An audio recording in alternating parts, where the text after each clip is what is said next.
BJP और आम आदमी पार्टी के अलावा कांग्रेस भी मैदान में है। कांगलकाजी सीट से कांग्रेस की उम्मीदवार अलका लांबा ने टीवी9 भारतवर्ष से खास बातचीत में कहा कि इस बार कांग्रेस का वनवास खत्म होने जा रहा है। कांग्रेस की सरकार में किए गए अच्छे काम लोगों को याद है। उन्होंने कहा बीजेपी और आम आदमी पार्टी के पास कोई विजन नहीं है।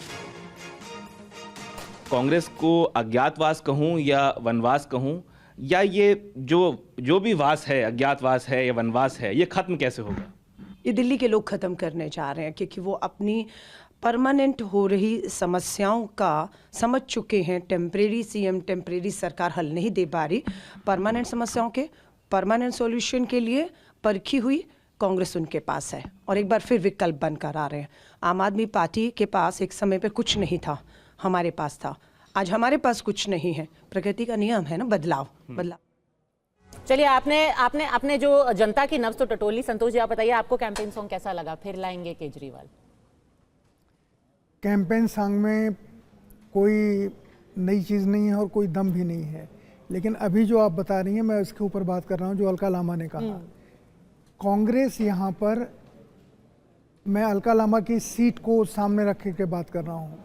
अलका लांबा जी चुनाव लड़ना नहीं चाहती थी, मजबूरी में उन्होंने चुनाव लड़ा।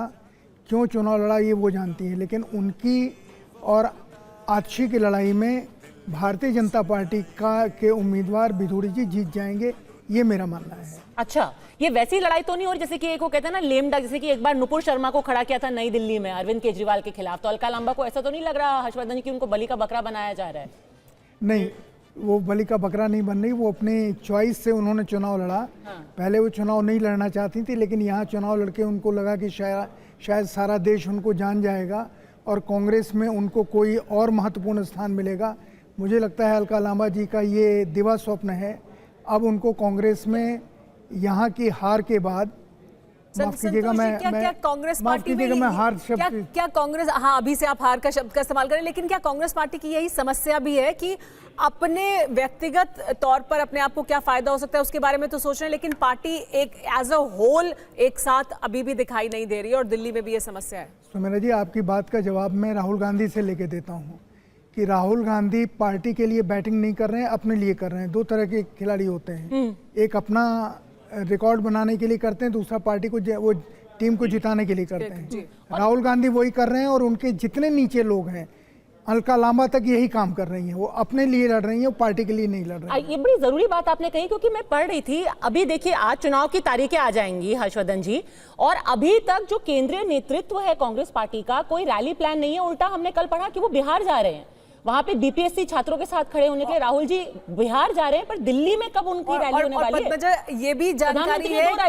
कि फ्रेंडली फाइट की कोशिश हो रही है, यानी आम आदमी पार्टी के टॉप लीडरशिप पर और आम आदमी पार्टी कांग्रेस की टॉप लीडरशिप पर कोई टिप्पणी नहीं करेगी। ये तो हमने कल डिस्कस भी किया ना कि आपके संडे को अजय माकन की प्रेस कॉन्फ्रेंस होने वाली थी, वो आपने अनिश्चित काल के लिए रद्द कर दी। कल कांग्रेस के प्रवक्ता ने हमारे शो पे कहा हमने अनिश्चित काल के लिए उसको स्थगित कर दिया, जबकि वो देशद्रोह के ऊपर प्रेस कॉन्फ्रेंस करने वाले। तो उन्होंने कहा हम सबूत लेकर के आएंगे हर्षवर्धन जी, पर ये फ्रेंडली फाइट में ही कहीं फंस जाएगी कांग्रेस। देखिए, मुझे लगता है कि राजनीति में कोई फ्रेंडली फाइट जैसी चीज होती नहीं।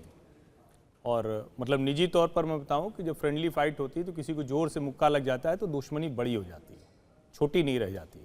तो राजनीति में जो लोग फ्रेंडली फाइट कहते हैं, मैं हमेशा कहता हूं कि राजनीति समझते नहीं है। आज तक कोई ऐसा इतिहास नहीं रहा जब कोई फ्रेंडली फाइट हुई है। ये हम पत्रकारों का, कुछ बुद्धिजीवियों का, कुछ विश्लेषकों का ये जुमला है। कोई फ्रेंडली फाइट नहीं होती। क्या अलका लांबा वहां चुनाव हारने के लिए चुनाव लड़ रही? और अलका लांबा पूरी ताकत से आतिशी मुख्यमंत्री हैं भाई, उनके सामने वो चेहरे के तौर पर आई। नहीं तो हर्षवर्धन जी, क्या ये कहा जा सकता है कि पूरी तरह से लड़ नहीं रहे? पूरा कर लूं, नहीं तो बात पूरी नहीं होती। बात पूरी होनी तो होती है, ठीक रहता है। जब हम कालकाजी और नई दिल्ली सीट की बात कर रहे हैं तो मुख्यमंत्री और पूर्व मुख्यमंत्री दोनों को डर लग रहा है। दोनों एक तरह से गिड़गिड़ा रहे हैं, विनम्र मुद्रा में आ गए हैं। वो कह रहे हैं कि भैया आपस में मत लड़ो।